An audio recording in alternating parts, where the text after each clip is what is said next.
Caution: observe all precautions when removing and replacing components.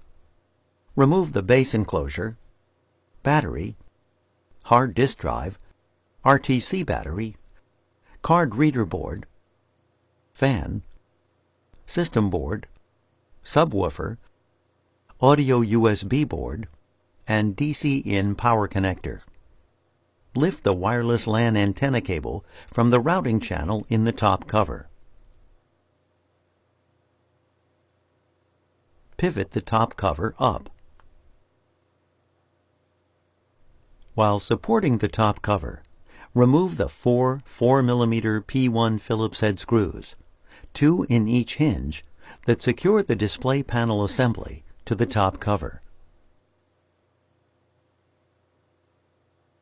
Carefully lift out the top cover to reveal the display panel assembly below.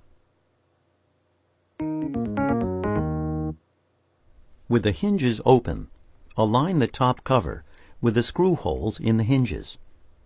While supporting the top cover, replace the four 4mm P1 Phillips head screws, 2 in each hinge, to secure the display panel assembly to the top cover.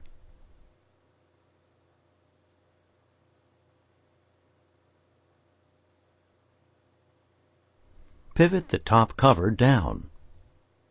Route the wireless LAN antenna cable into the routing channel in the top cover.